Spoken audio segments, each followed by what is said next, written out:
survey group is leaving here from the Estes. I can't go along, but you can, and see for yourselves through the eyes of the camera what has happened back on the atoll.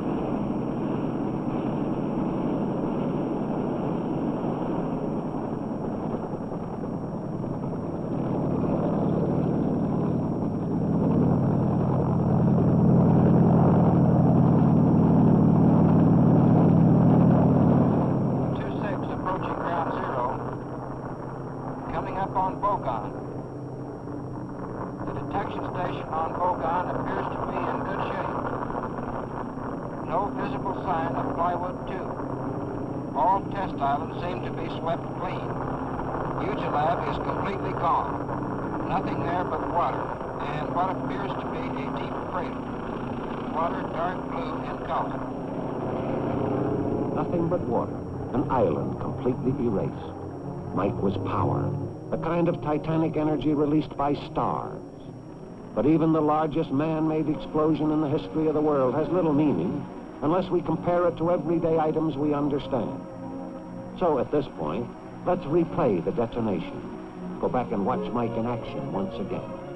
Remember those final last seconds? 5, 4, 3, 2, 1, T-0. This is the largest fireball ever produced. At its maximum, it measures about 3 1/4 miles in diameter. Compared to the skyline of New York, this means that with the Empire State Building as 0 point, the Mike fireball would extend downtown to Washington Square and uptown to Central Park. In other words, the fireball alone would engulf about 1/4 of the island of Manhattan.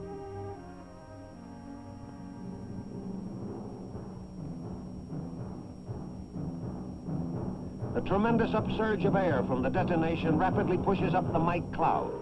Again, nothing of this height and width has ever before been witnessed.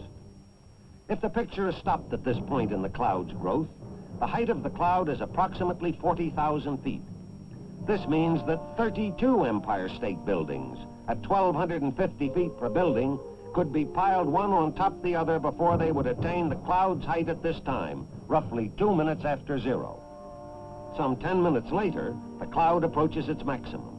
At this time, the mushroom portion of the cloud has pushed up to around 10 miles and spreads out along the base of the stratosphere to a width of about 100 miles, while the stem itself is pushed upward deep into the stratosphere to a height of about 25 miles. The results of this tremendous power can be shown at the atoll. Here is an aerial photo of the test area of the atoll before the blast. And here is the same area after the blast, showing the crater caused by Mike. The outlined island in the center is former Lab, the 0 island.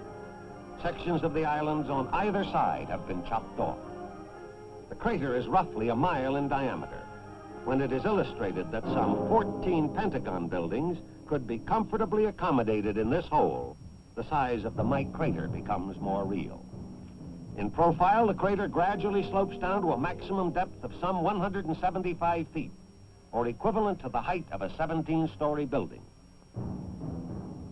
The lateral destructive effects are the greatest yet observed from a single explosive device. Without getting into the areas of target evaluation or secondary effects, it can be safely assumed that there was complete annihilation within a radius of 3 miles, or out to and including all of Engebi, that there was severe to moderate damage out to 7 miles or down to Ruggiero, and that light damage extended as far as 10 miles or down to Runnet. Relating this area of damage to a city like Washington, D.C. would present a picture something like this. With the capital as 0 point, there would be complete annihilation west to Arlington Cemetery, east to the Anacostia River, north to the Soldiers' Home, and south to Bowling Field. Complete annihilation, and that is mentioning merely the primary damage.